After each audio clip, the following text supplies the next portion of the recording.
नमस्कार दोस्तों, दिलीप मंडल की पाठशाला में आप सबका स्वागत है। एक प्रश्न इस बीच में मुझसे लगातार पूछा जा रहा है और कल से ये हुआ है कि आज तक चैनल पर SC/ST एक्ट को लेकर एक डिबेट हुई थी और उस डिबेट में मैंने इस आंदोलन के जो नेता हैं ब्राह्मणों की तरफ से, सवर्णों की तरफ से, देवकीनंदन ठाकुर जो खुद को कहते हैं, जो कि देवकीनंदन शर्मा हैं, उनको मैंने कहा कि आपके चेहरे की जो ये लाली है ये जाति व्यवस्था की वजह से है। ये जाति व्यवस्था का आपको फायदा मिला है, इस वजह से आपके चेहरे में पर ये लाली है।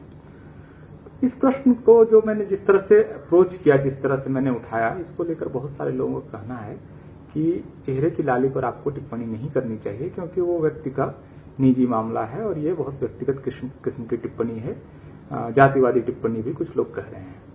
तो इस बारे में मेरा देखिए स्पष्ट मानना है कि देवकीनंदन ठाकुर या देवकीनंदन शर्मा एक गरीब ब्राह्मण के पुत्र हैं और उनके पापा जो हैं वो, उनके पिताजी एक साइकिल पर चलते थे और बहुत साधारण परिवार के व्यक्ति थे।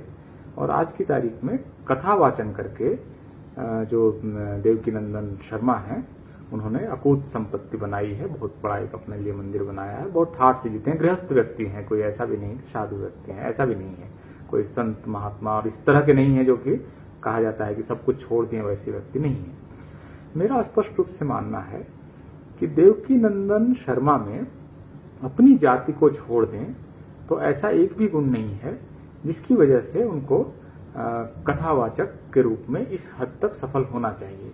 इस प्रश्न को देखिए मैं कहां से अप्रोच कर रहा हूं। आप कल्पना कीजिए कि देवकीनंदन शर्मा का नाम देवकीनंदन पटेल या देवकीनंदन कुशवाहा या देवकीनंदन जाटव, देवकीनंदन पासी, देवकीनंदन खटीक, देवकीनंदन जाधव, ऐसा कोई नाम अगर उनका होता या इवन देवकीनंदन श्रीवास्तव अगर उनका नाम होता तो क्या कथावाचक के रूप में उनको ये सफलता मिलती?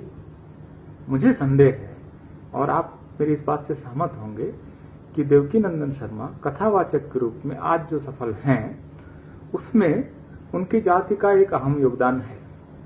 ऐसा नहीं है कि हर ब्राह्मण सफल कथावाचक होगा, लेकिन जो सफल कथावाचक होगा वो ब्राह्मण होगा, इसके चांसेस बहुत ज्यादा हैं। लगभग ये तय सा मामला है कि वो कथावाचक जो है वो ब्राह्मण होगा।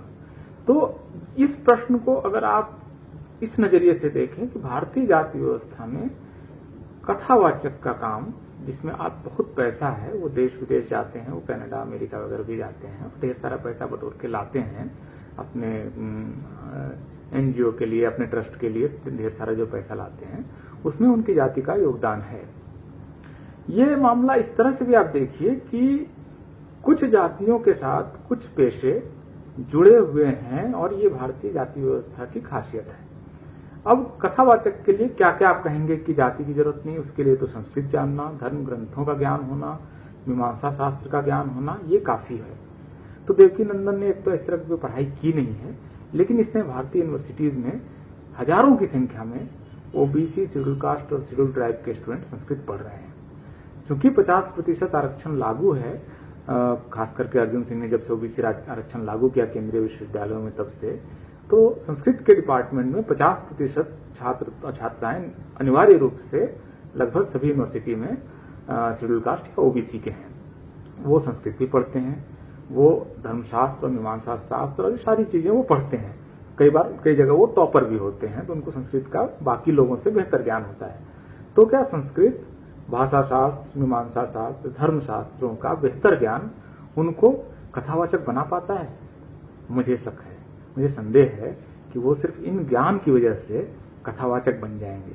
कथावाचक बनने की वजह के लिए इसके साथ उनका उस धर्म से कि उस संस्था से, उस जाति से भी जुड़ा होना आवश्यक है जिससे आमतौर पर कथावाचक आते हैं।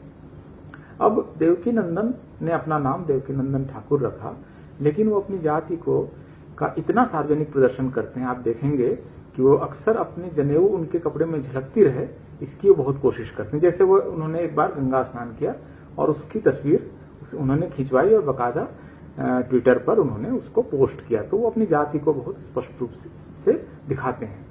तो जब मैं ये कहता हूं कि देवकीनंदन के चेहरे की जो लाली है वो जाति व्यवस्था की वजह से है, या देवकीनंदन के चेहरे की जो चमक है उसके बदन की जो चर्बी है, उसके हाथ का जो एक मोटा सा सोने का ब्रेसलेट है या मोटा सा एक लॉकेट जो उसके गले में है, इसके पीछे कहीं ना कहीं उसका एक विशिष्ट जाति में पैदा होना जो है उसका योगदान है। क्योंकि आप देखिए, ऐसा नहीं है कि अगर एक संस्कृत जानने वाला, धर्मशास्त्र जानने वाला कुशवाहा या कोई दलित जाति का व्यक्ति कथावाचन करे तो वो अच्छे से कथा पढ़ पाएगा, ऐसा नहीं है।